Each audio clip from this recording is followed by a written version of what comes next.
En las universidades se suele hablar del paso del mitos al logos. ¿Cuál es la manera adecuada de entender esto? ¿Dejó de existir ya el modo de pensar mítico? ¿Fue reemplazado por otro modo de pensar? El tema del tránsito del mitos al logos es un tema fundamental para ubicar los respectivos modos de pensamiento, que son el pensar mítico y el pensar filosófico.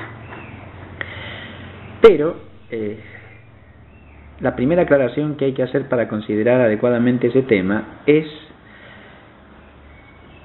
que no debe entenderse ese tránsito como un cambio evolutivo en el sentido propio de la mentalidad positivista.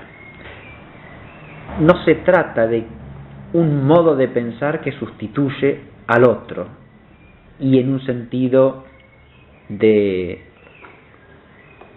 mero progreso, porque un modo de pensar al sustituir al otro lo hace al otro innecesario.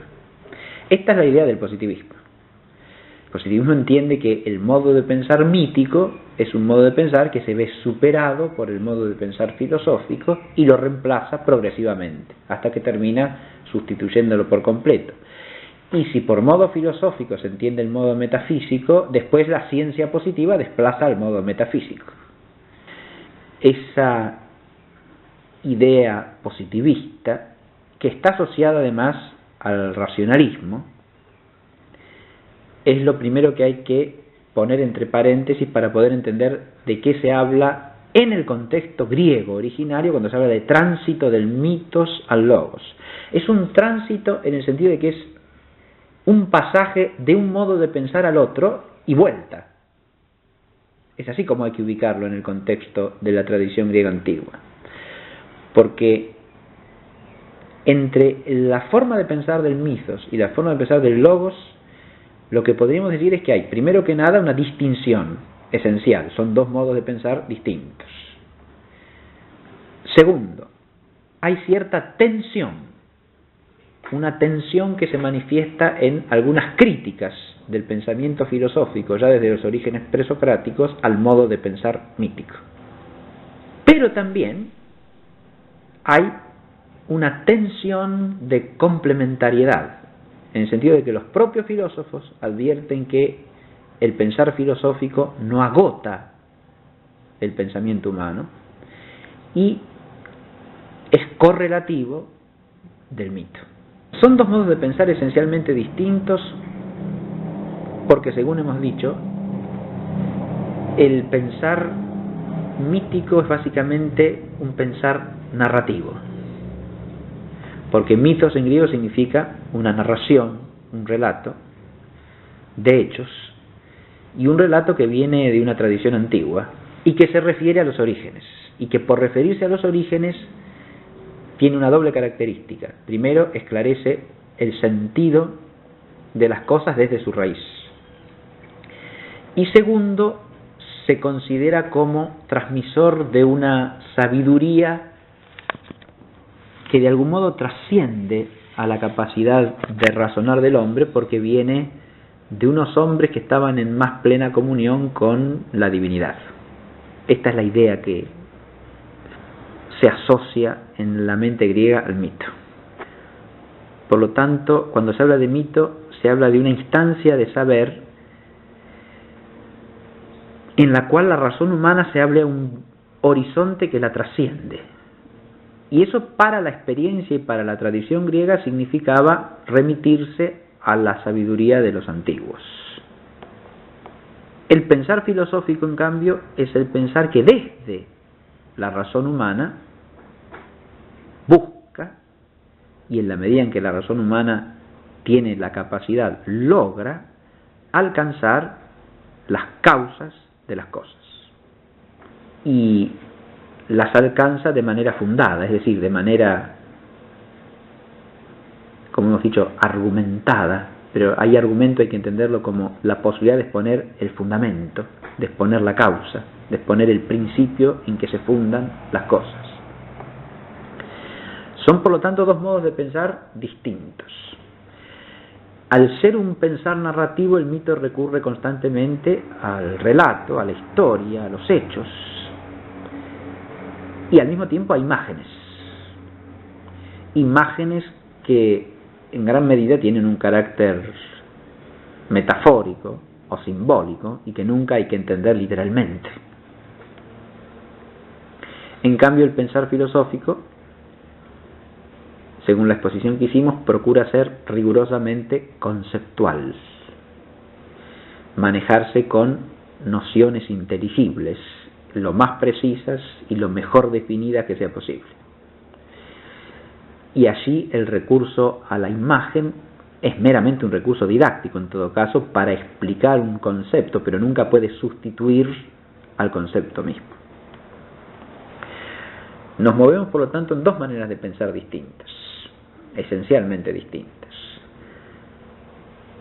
Esa es la primera relación que hay que establecer. La segunda es que el mito y el logos tienen cierta tensión entre sí, porque como son dos modos de pensar distintos, puede originarse una tensión. El caso más claro en la filosofía presocrática es el de Xenófanes de Colofón. Xenófanes de Colofón inicia en la tradición de la filosofía la crítica filosófica de ciertos elementos del mito. Esa crítica no apunta a suprimir el mito, ni mucho menos es una crítica que podríamos llamar totalmente antimítica o en modo alguno antirreligiosa. Por el contrario, es una crítica imbuida de profunda religiosidad, porque la crítica de Xenófanes va dirigida principalmente al antropomorfismo del modo mítico de hablar de los dioses.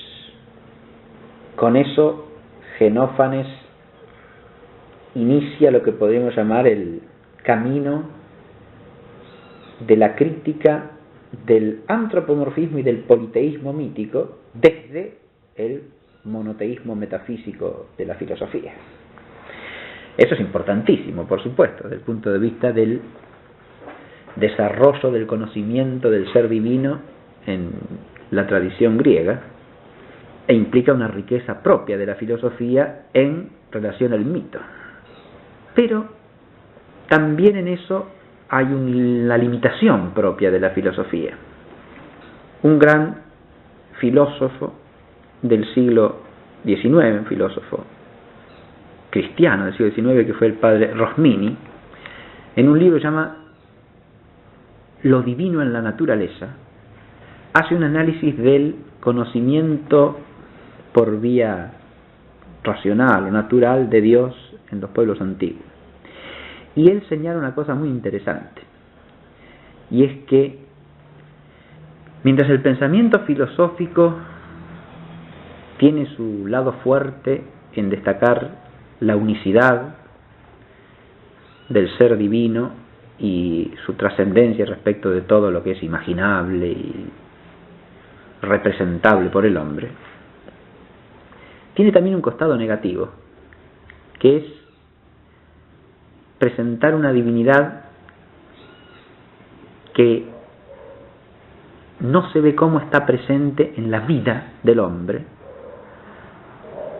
mientras que el mito, por contrapartida, con su concepto difuso y hasta confuso del ser divino, sin embargo presenta dioses vivientes que intervienen en la vida del hombre, a los que se puede dirigir la oración, la plegaria de los hombres. Destaca muy bien Rosmini que uno de los rasgos más notables de los peripatéticos en el mundo helenístico, o sea, de los seguidores del sistema aristotélico, era que negaban la posibilidad de orar. Ese primer movente inmóvil que se ocupa solo de sí mismo no es un Dios al que se le puedan dirigir plegarias, no es un Dios que pueda estar presente en la vida de los hombres, en la concretud de la existencia. Y en ese sentido la filosofía ha ganado por un lado, pero ha perdido por el otro, esa referencia que el mito sí tiene de modo inmediato, y basta leer la Ilíada para darse cuenta, a unos dioses que están presentes constantemente en la existencia de los hombres, que intervienen en ella, que están en el tiempo, aunque viven más allá de lo temporal.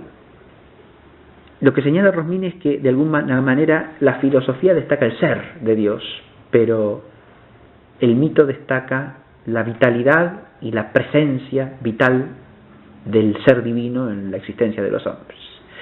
Eso me parece muy interesante porque muestra de nuevo lo último que a lo que quiero hacer alusión y que dije yo hace un rato en forma genérica. Hay una tensión entre pensamiento filosófico y pensamiento mítico, pero también hay una complementariedad. Porque el mito, con su manera de pensar, alcanza ciertas dimensiones de la verdad que al filósofo fácilmente se le escapan. En la propia tradición de la filosofía griega, los grandes presocráticos como Parménides y Heráclito son hombres que no prescinden del mito. Basta recordar que el gran poema de Parménides se inicia con una imagen poético-mítica de gran belleza. Pero el hombre que más ha pensado y ha expresado la cuestión de la correlación necesaria entre logos y mitos es Platón. Porque en el pensamiento de Platón sucede algo a lo que aludimos en la clase. Se muestra que el logos debe ejercitarse hasta el extremo de sus posibilidades, pero que eso no agota en modo alguno el preguntar del hombre. Es decir, que hay una zona de misterio que trasciende a la razón humana y a su capacidad de alcanzar las causas. Y que el hombre, al no poder dejar de preguntarse, de interrogarse sobre esa dimensión de la realidad que escapa al alcance de la razón, tiene que abrirse a otras instancias de saber, o a una iluminación que va más allá de la luz que viene del esfuerzo discursivo de la razón. Y en el horizonte de la tradición griega, esa otra fuente es el mito.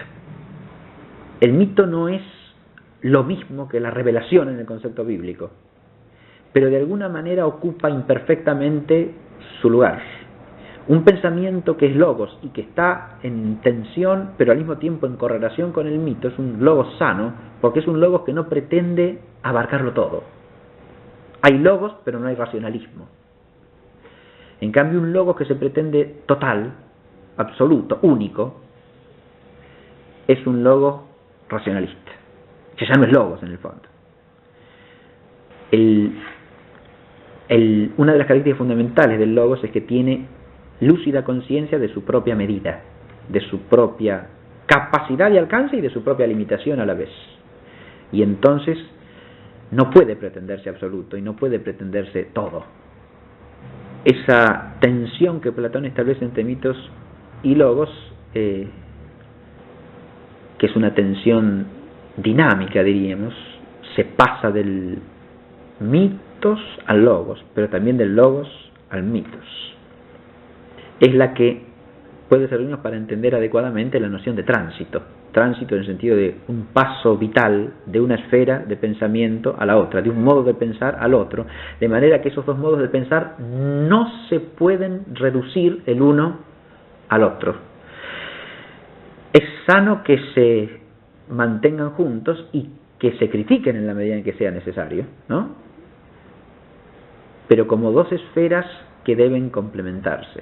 Porque la presencia del mito junto al logos es la presencia, insisto, de una dimensión del pensar que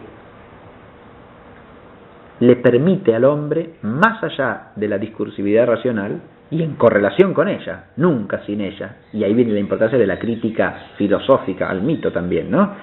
En composición con ella y en correlación con ella, abrirse a instancias de saber o de sabiduría que trascienden el alcance discursivo de la razón. Nos queda por aclarar el asunto de si el pensar mítico sigue existiendo o no. Voy a hacer alusión a tres niveles en la respuesta. En primer lugar, el mito, en el sentido propio de la tradición griega clásica, queda trascendido plenificado y por lo tanto desplazado si uno desde la fe capta el concepto bíblico de revelación, porque esa instancia de sabiduría que trasciende la razón humana en la revelación bíblica alcanza su verdad plena. Ahí se trata de la palabra de Dios dirigida al hombre.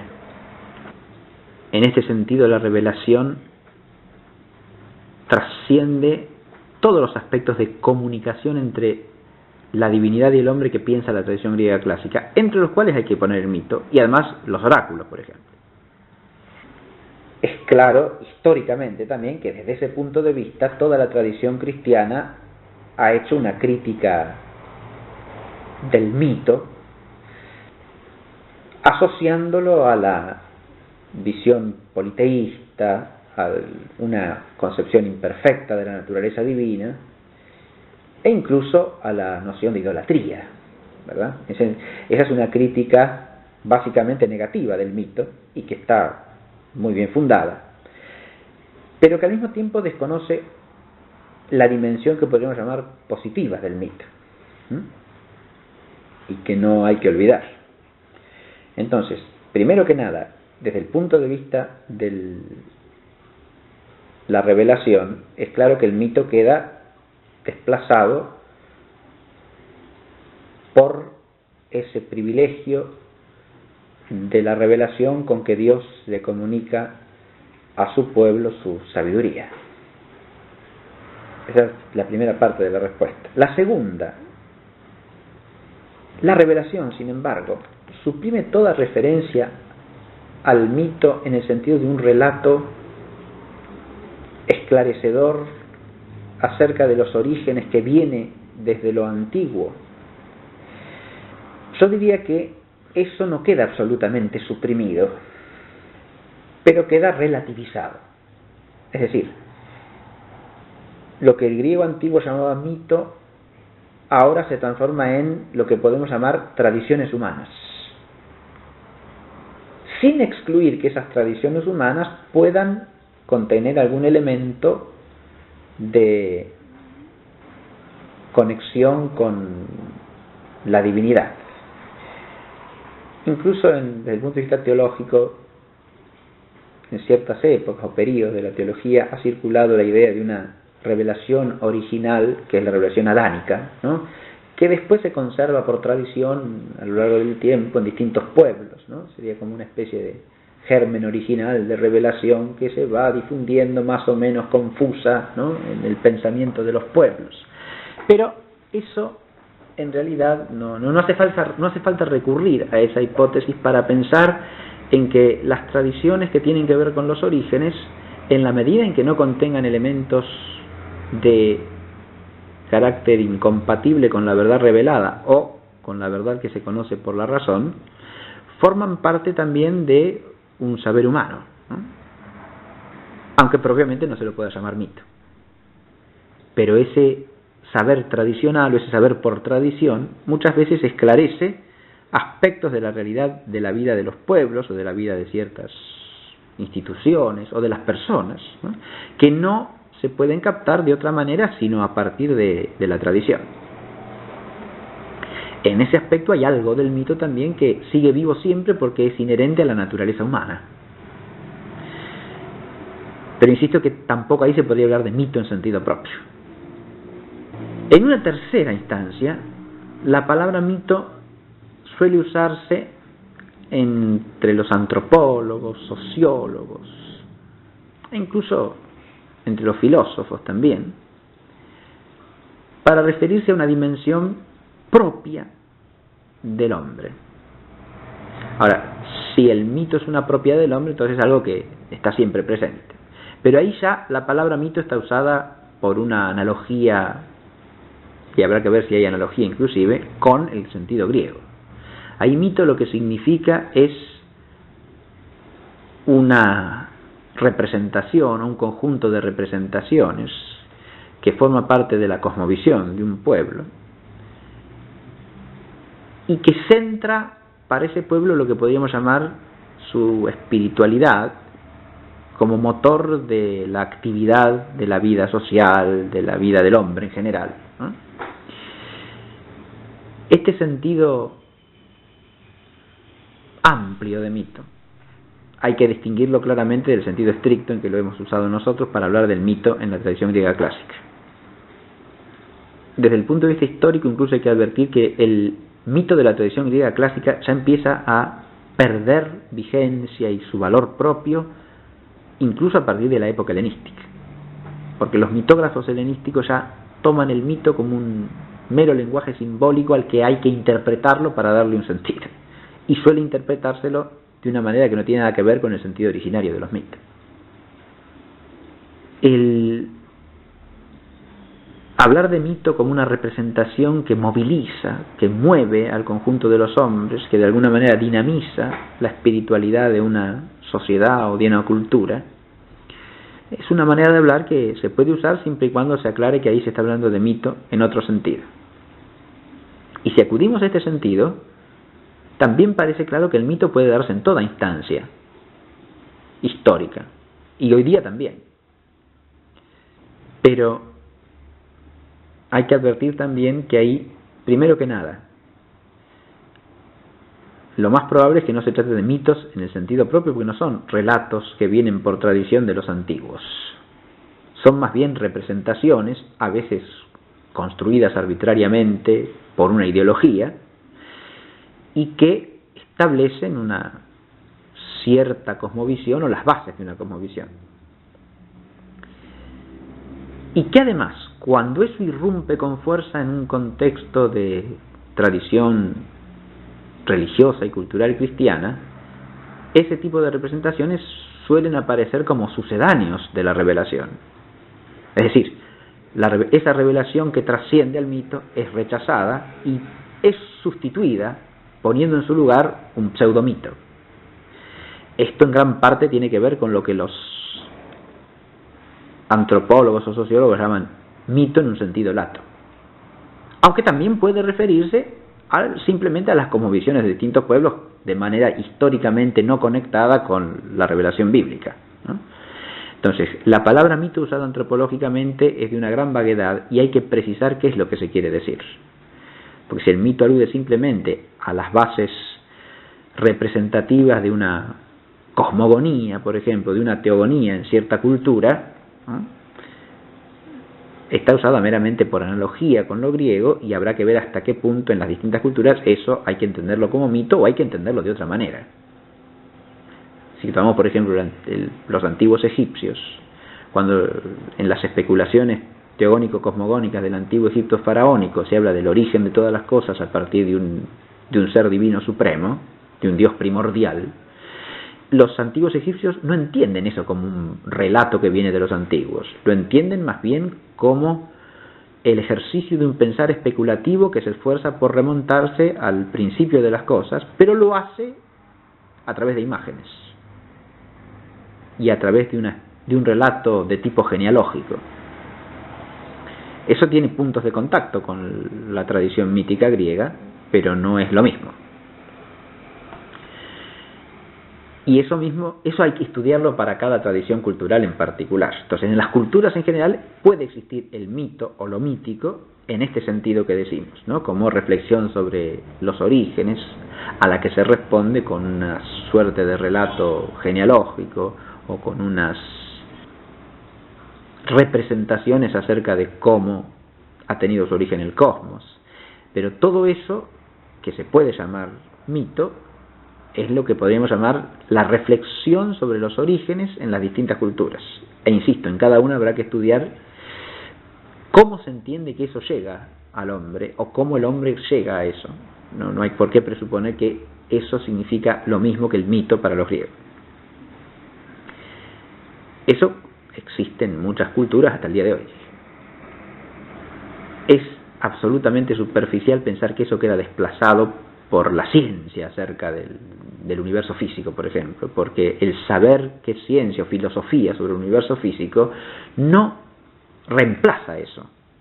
Es otra manera de entender la realidad y es una manera que no nos dice, en el fondo, cuál es el origen último de la realidad.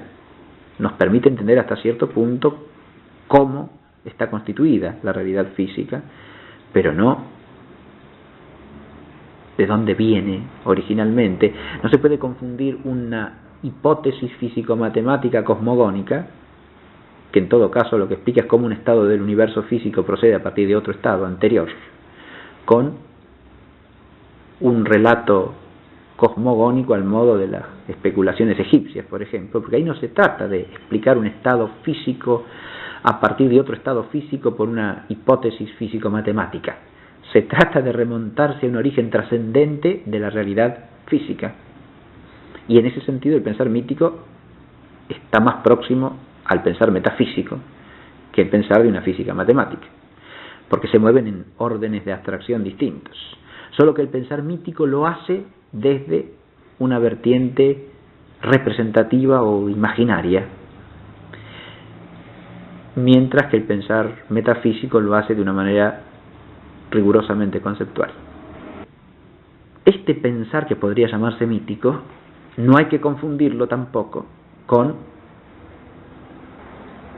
el pseudomito al que he hecho alusión hace un momento, que es una representación ideológicamente construida que viene a sustituir a la revelación. La revelación trasciende a todo mito en este sentido también, en el sentido que acabo de explicar, y se opone, se contradice con el pseudomito, porque el pseudomito, por su origen, al pretender ser un sucedáneo de la sabiduría divina construido por el hombre, es siempre básicamente una manera de expresar la actitud de encerrarse el hombre en sí mismo y de pretender él mismo ocupar el lugar de Dios. En este sentido, el pseudomito está en las antípodas del mito clásico griego, y también hay que distinguirlo de las representaciones llamadas míticas de las distintas culturas antiguas o actuales, que al margen de la revelación tratan de alcanzar cierta visión del origen último de la realidad, ¿no?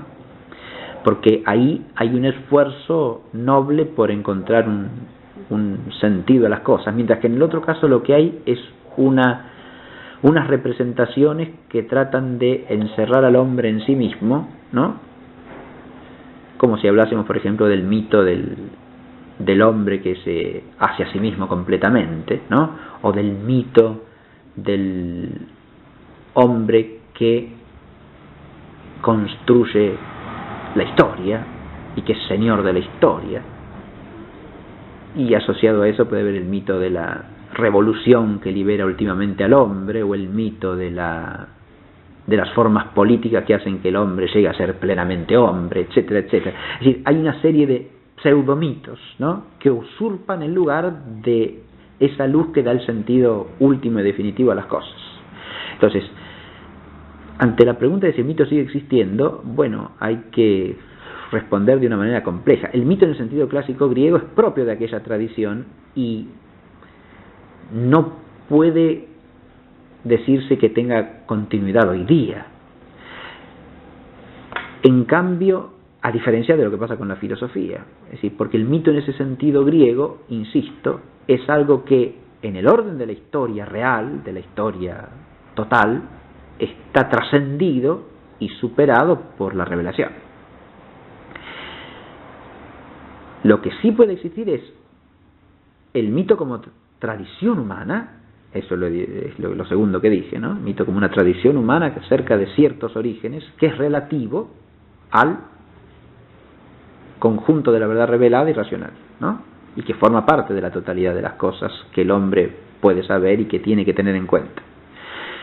O el mito en un sentido antropológico, que tiene dos variantes fundamentales, ¿no? El pensar mítico en un sentido impropio, diríamos, que es la cosmovisión, sobre todo en cuanto a lo que son los orígenes teogónicos y cosmogónicos, pero también en cuanto a los orígenes de ciertas ciudades o pueblos, y en ese sentido el mito sigue teniendo presencia y sigue teniendo un valor que podríamos llamar humanístico, porque es un elemento de la cultura humana que tiene un valor importante, e incluso como elemento preparador para la recepción de la verdad revelada, porque las tradiciones o los modos de pensar sobre los orígenes de distintas culturas pueden elevar el espíritu del hombre, y de hecho así ha sido, hacia horizontes que lo predisponen a recibir la plenitud de la verdad revelada. Y por otro lado, la otra variante, en cambio, es antagónica, porque es el pseudomito, y el pseudomito es más bien un pensamiento que pretende usurpar el lugar de la revelación. Y desde esa presunta usurpación, más que ser una preparación, es una oposición a la luz trascendente. Aunque, en la medida en que siga conservando elementos de esa misma luz trascendente, tiene dentro de sí un germen que puede llevarlo a deshacerse a sí mismo y abrirse hacia la verdadera luz que trata de ofuscar o que trata de encubrir.